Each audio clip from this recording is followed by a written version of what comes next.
Hello and welcome to the Dance Yourself Brave show, where we get real about the struggles dancers face, from confidence battles to self-doubt, and how dance has the power to make us braver, stronger, and more unstoppable in every area of life. I'm your host, Mariana Santos, founder of Brazili Fitness. And whether you're a seasoned dancer, a dance instructor, dance lover, or someone who's always wanted to dance but feels a little intimidated to start, this show is for you. Expect honest conversations, inspiring stories, and simple ways to bring more dance into your life, whether that's in the studio, on stage, or right in your living room. And if you're a dance instructor, we've got you covered with tips on how to grow your dance business, attract more students, and create a bigger impact through your passion for movement. So if you're ready to step out of your comfort zone, own your movement, and dance yourself brave, let's do this.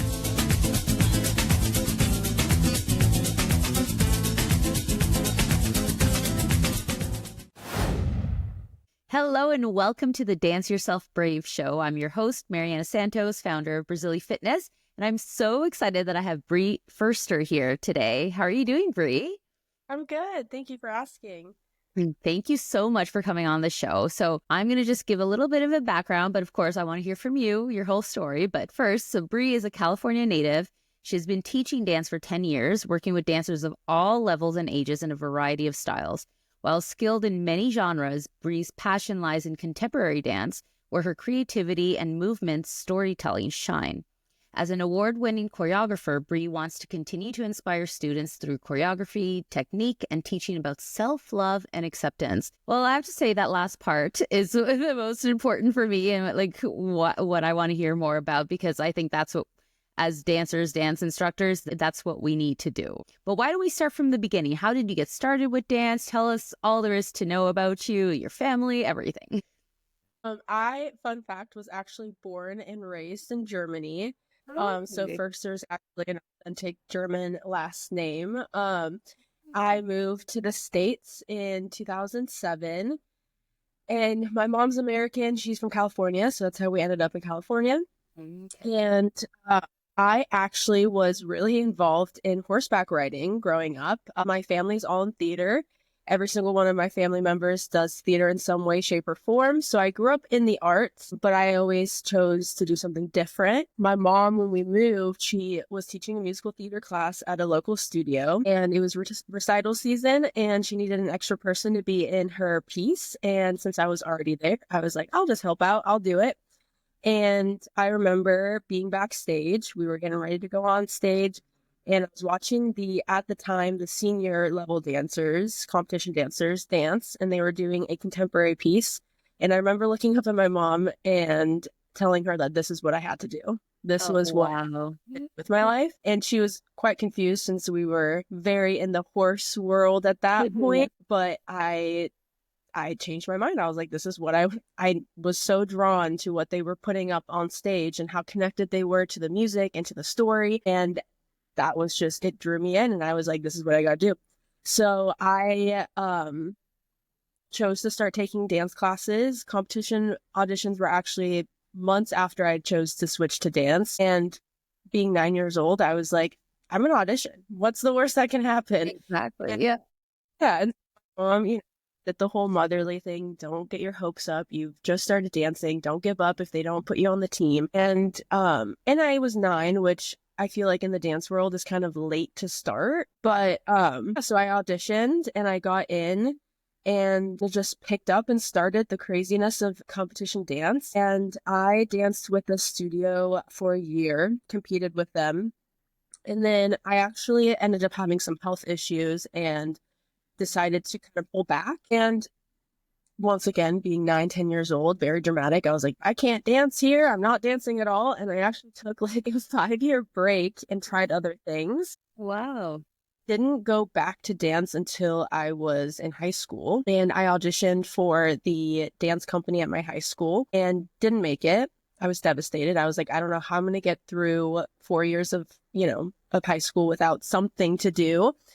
And so I auditioned for the company at the high school in the near town, and I made it as the only freshman. And so I did the whole inter-district transfer, forced my mom to drive me 15 minutes to school every day just so that I could dance. And that's kind of where my real true passion for dance started, was in high school. And I danced on the dance team all 4 years. I was dance company president my senior year. That's where I kind of found my love for choreography, because all of our pieces were student choreography. And with that, I met some people that were dancing at the studio that I had danced at as a child. And they convinced me, they're like, come back.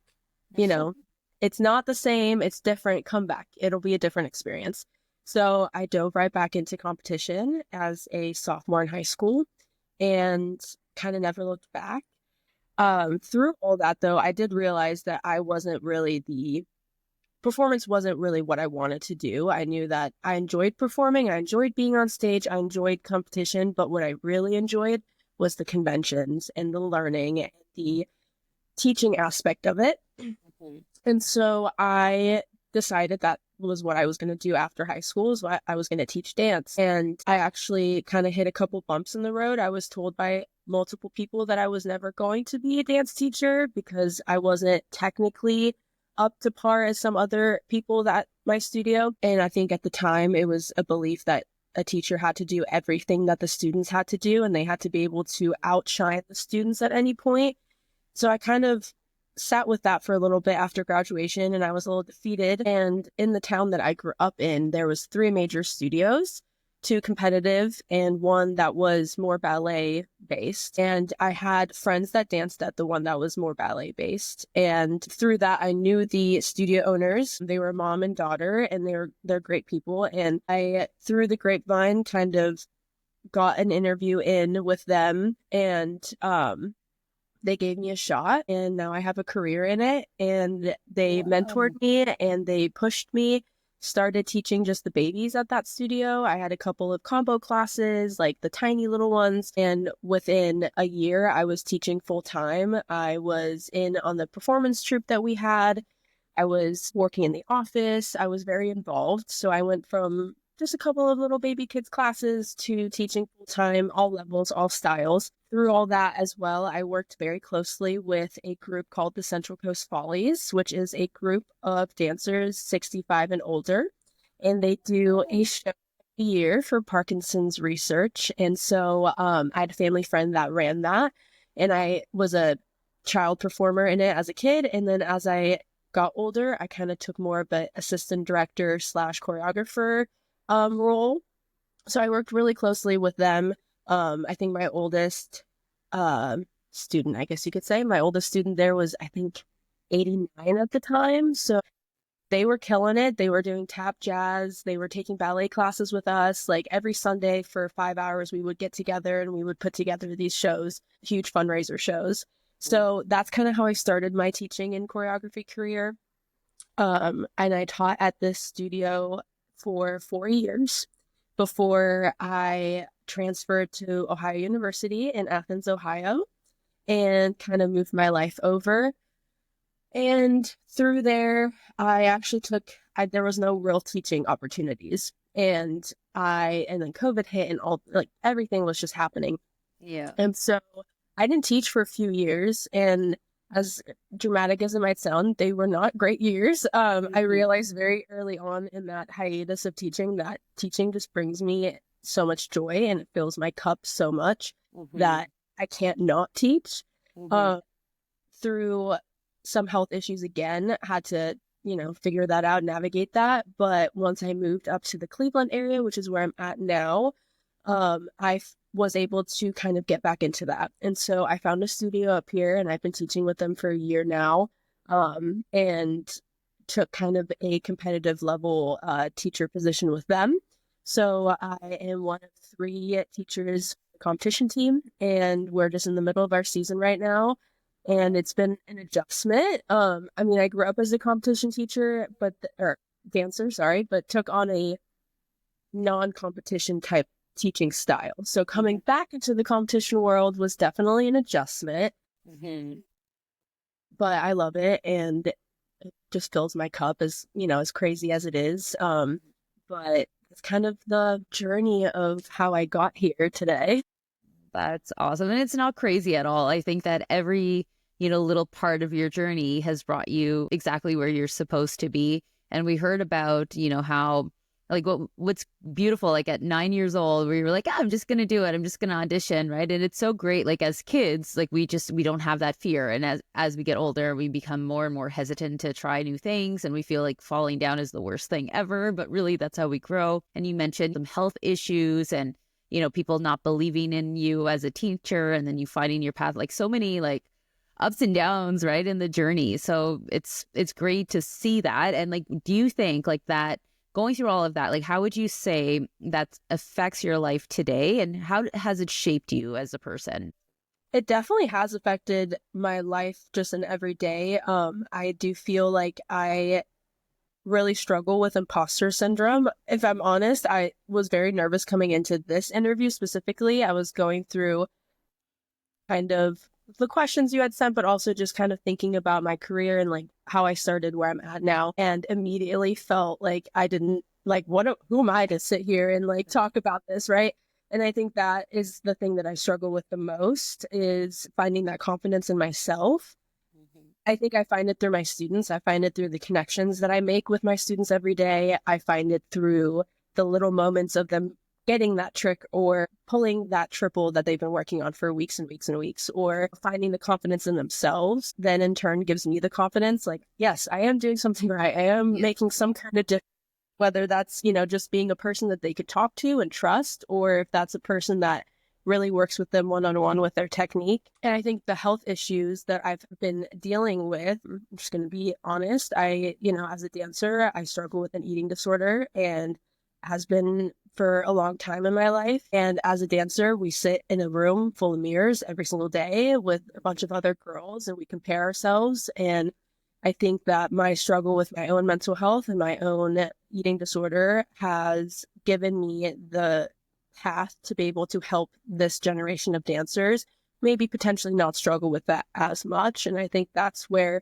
the self-love piece comes in. I teach in a very body positive way. I teach in a very self-love positive way. I try really hard to stay very neutral about my own body. I try really hard to stay neutral about their bodies, and really teach the importance of nutrition and feeding yourself on competition weekends, and allowing them to fall down, but also being there to like pick them up and be like, okay, you're struggling with this right now. That's okay. Like, we can work through this together, and we can use dance as that kind of medium of like expressing yourself and letting other people in. So I think that my personal experiences of maybe not having been believed in as much as a child, because I wasn't a great technical dancer. I had the storytelling, I had the passion, but maybe my leg wasn't by my ear, or I didn't have my middle splits, or I didn't have that perfect triple turn. But like that experience, and then going into just adulthood and what life throws at you in your 20s especially, but I try to use that knowledge and that kind of downfall in my own life to like help build my students up and kind of show them that everyone has a story. No one's life is perfect, and no one is born this incredible, like, perfect dancer. It is from your training, it is from your teachers, it is from the dedication that you put into class. Yes. Well, I really appreciate you opening up about that. It might not be, like, I'm sure it's not something easy to talk about. I actually also went through an eating disorder as a teenager when I moved to Brazil. So I know it's not easy, and it is something that, like, yes, like you recover from it, but it's always kind of there, right? You have to, like, keep fighting with that. It's like a lifelong battle. And I'll be honest, it's interesting that you mention imposter syndrome, because that happens, I think, to all of us, no matter what. Anytime we're doing something that's outside of our comfort zone, we get that little voice that's trying to tell us not to do it. Like, when you mentioned that coming onto this show, you're like, oh, who am I to talk about this? I've been interviewing amazing dancers like you and brand owners and things like that. And sometimes I'm not a trained dancer. I didn't dance as a kid. Like, I learned how to dance when I moved to Brazil. Like, I was 14. I started dancing maybe at 15, but it was always more dance fitness. So I'm not a trained dancer. I don't have the technique. So sometimes I'm interviewing dancers and they're talking about all these like the titles of things. And I'm just like, I'm like pretending I know what they're talking about. So we all feel that sometimes, but we have to remember what our mission is. Like, my mission is to talk about dance and the different ways you can experience dance, whether that be through contemporary, modern, jazz, dance, fitness. Like there's so many different ways. So like that's what I have to stick with. And for you, it seems it's very clear that your mission is to help your students love themselves, right? And have that support that maybe you feel like you didn't have younger, right? So that's what you're doing here today, right? So it's silly how like sometimes we put that pressure on ourselves, but really what that is just us trying to stay small and not own our voice.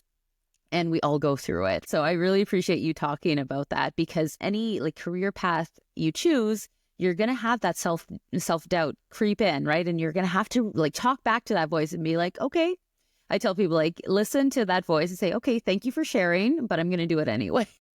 Like, don't ignore the feeling, but like respond to it, you know, and be like, hey, like you don't have control over me. And so thank you so much for being so vulnerable and sharing that, because I think that will definitely help a lot of people. So what is something, though, that you think that your students don't really know about you, or something that you wish your students knew about you? I feel like kind of going on the same train. Like, I think they know that I mentioned, like, I've health issues. My older girls know. I've been very vulnerable and open with my older girls. I think there is like a little bit of a fine line of how much I share with my like mids and our babies, obviously. But I think something that they don't know is that I still have the same drive that they do at their age. Like I teach right now, a lot of my students are in that like 9 to 12 range. So they're just finding their passion for dance. They're just starting to realize like, this is what I want to do, or this is just something fun that I do after school that, you know, will get me through high school and then I'm done after high school. And they always are so surprised when I'm in their classes with them taking classes, or if I'm teaching a class, like a jazz class, I am in there, I am doing the technique with them, I am pushing myself. I still go, there's a amazing studio here in Cleveland called the Cleveland Dance Project that is an adult-based studio. So drop-in classes, they do a showcase every year. And I started taking classes there, and my students, when I first told them, they're like, wait, you still take classes? And I'm like, yeah, the training never stops. Like, how do you think I come in to teach you guys? I have to continue my training. But I think what they don't know is that I still, to this day, have that complex of like, am I good enough?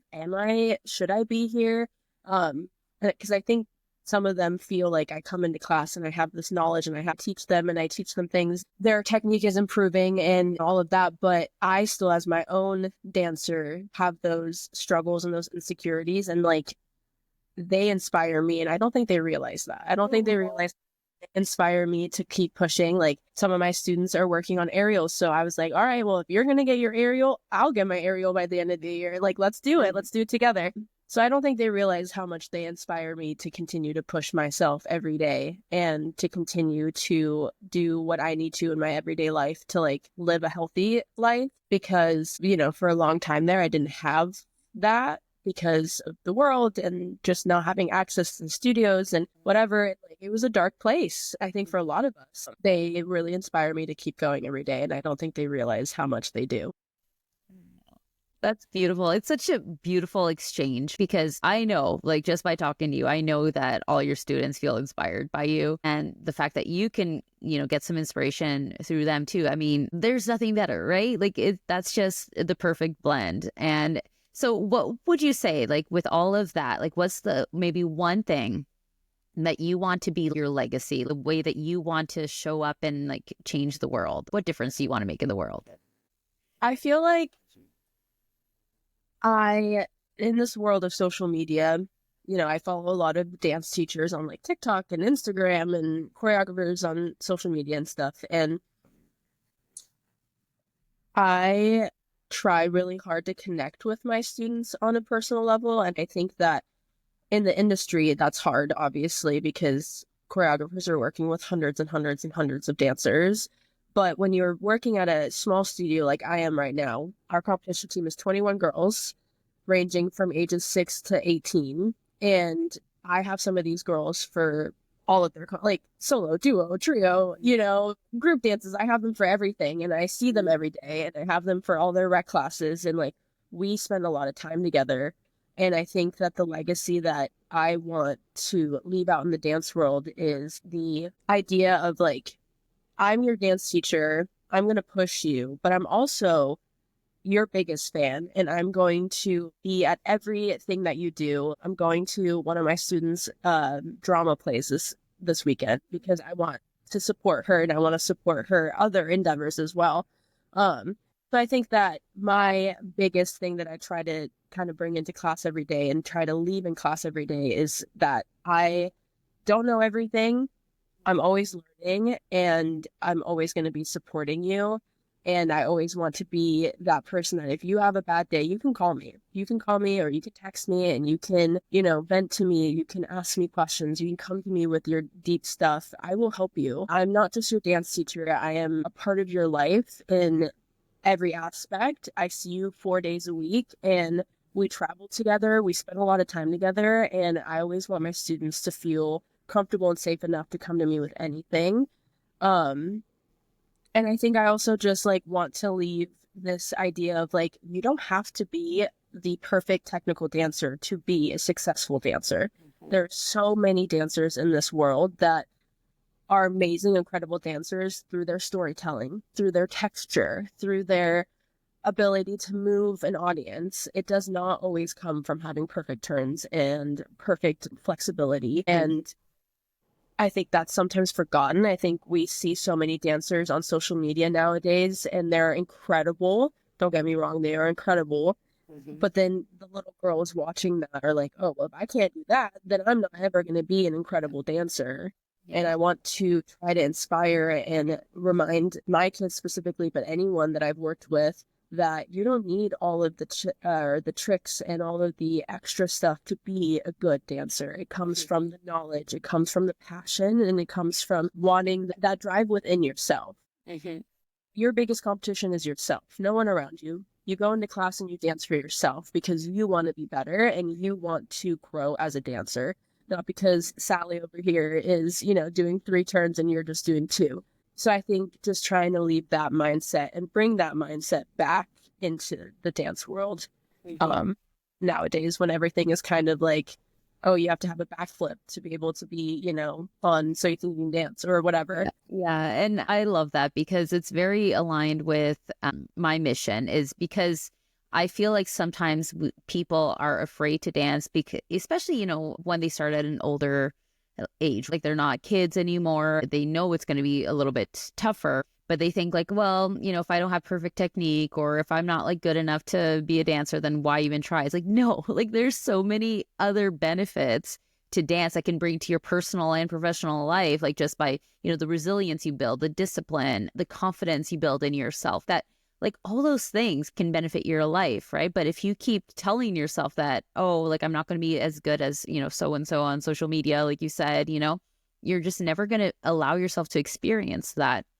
So that is very aligned with my mission, because I need more people dancing. We need more people dancing at whatever level they want, without pressure, right? Just having fun and just allowing the benefits of dance, just to kind of ripple through their whole lives, right? So I love what you're doing. And what do you think is one thing that the world needs more of? So in order for this to happen, to have more people just following their bliss, what do you think is kind of the missing piece right now? Oh, I feel like the missing piece are those people and those voices telling you no, do it anyway. Yeah. You're good enough, do it anyway. I think that so many people are turned away from dance because it's oh, well, if you didn't start when you were 2 years old, then you're too bad. Too bad, you're behind. And I felt that. I know that I have dancers now that feel that. But the reality is that your dance journey starts whenever and wherever you decide to start it. I didn't get on point until I was 21. And that was a choice I made. I was I, at 21, want to get on point. And I trained and I took privates and I went to class and I did that. When all my friends and my students themselves were on point at 9, 10 years, 11 years old, they inspire me. Everyone's journey is different, right? Everyone's journey is different. I think that we need for that to kind of for people to not be afraid to step into the dance world at any age, is to have that voice of like, you can do it. You set your mind to it, you can do it. And I see that the most with adult dancers. And going back to my, my Central Coast Follies, those are all ladies 65 years and older that maybe never danced in their life ever, but decided at 65, like, hey, I want to do something for myself. I want to do something that makes me happy, and I'm going to go do it. And they're not always perfect.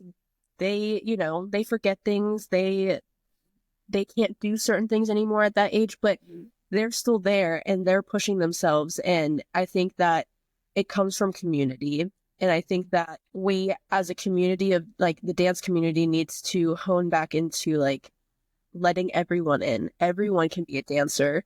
Everyone have that experience in their life if we just let them. And it doesn't become this inclusive club that you have to be a part of when you were like, a baby infant child.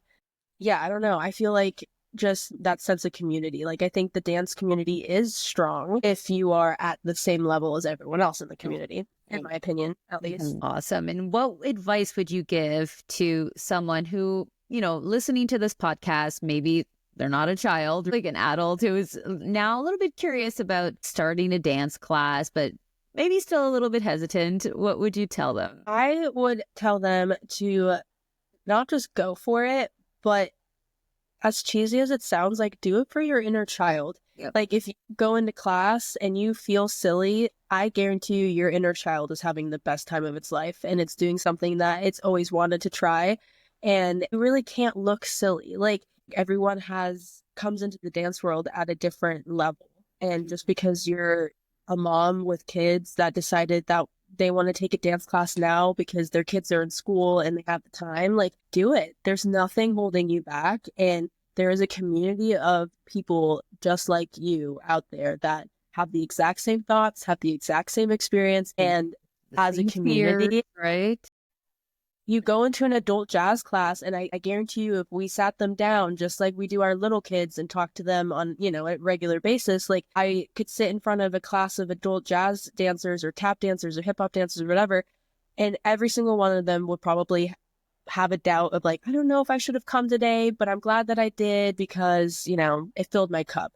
Like dance can be just simple as that, something to fill your cup, something to bring you joy, something to get your endorphins out and just have fun and laugh and be silly and be with like-minded people. It doesn't have to be, industry level dancing. Like I always encourage just go have fun, dance for yourself. And that's all that like you can, not that you can do, but like that's the most important thing, I think, is just going into that room and doing it for yourself, not anyone else, not because you feel like you have to, but just go in there and have fun, and whatever happens, happens. Like no pressure, right? Just kind of let it flow and like take the first step and then wait for the next step to kind of appear and just follow the journey that's meant for you, which will be different from like any other journey, right? It's your journey. But I love that. So why don't you share how people can get in touch with you? Maybe they're in the area, want to take classes with you. Just share everything there is to know. Yeah. So I am up in Parma, Ohio, so right outside of Cleveland. I teach at the Dance Step in Parma, Ohio. We have classes all ages from 2, I think our youngest is, and oldest like teenagers. We are looking to potentially maybe start a adult class line. So if we got enough people interested, that would be something that we'd be willing to do. But yeah, if you have children of any ages in this area that want to dance, the Dance Step in Parma is where I'm at. And we have some fun summer camps coming up this summer. We've got a Mommy, Me, and Bluey camp, a Defying Gravity, them for dancers, Dance 360. We've got some really cool things going on. And then also I have an Instagram. Right now it's just my personal Instagram, but I do post dance stuff on there. And yeah, that's probably the best way to reach me is if you found me on Instagram under Bree Foerster, and I can always answer questions. Facebook, same thing, Bree Foerster. I'm a part of a lot of the like dance teacher groups on Facebook. So any teaching opportunities, any masterclass opportunities would be through there. But yeah, that's where I'm at, Parma, Ohio. Awesome. Well, thank you so much for sharing. And of course, you'll be able to find all the links in the show notes, so it's easy just to click and reach out to Bree as quickly as possible. Well, thank you so much for being on the show, Bree. Like, I love hearing about your journey, and just, what you're doing is so important, like just teaching that self-love. And it's just, we need more of you in the world. So thank you so much for being on the show today and sharing your story. Thank you for having me, and thank you for doing this. I think that this is an incredible thing that could change the dance world for the better, almost, like giving a chance to bring on different people and get inspired by different people. I think that's incredible. So thank you for having me. Thank you so much. And yes, that's the whole point, is like, I know that there are going to be people who listen to this episode and they're going to be inspired by you. And then, next week with that guest, they're going to be, other people are going to be inspired by them, right? So let's create that ripple effect throughout the world to get more people dancing. So thank you again. And thank you for tuning into the show today. If you're new around here, please subscribe. So the best way that we can spread the dance love is by, sharing the experience. So if you can leave a quick review, that's the best way to get the word out and just get more people happy, joyful through dance. Thanks again, and we'll catch you next time. Thanks for tuning in to the Dance Yourself Brave show. If today's episode got you hyped, inspired, or just made you want to bust a move, do me a favor. Subscribe, leave a review, and share it with someone who needs to hear today's message. Sharing is caring, after all. And hey, don't forget, your courage is already in you. Sometimes you just gotta dance it out to feel it. Catch you next time. Keep shining and keep dancing yourself brave.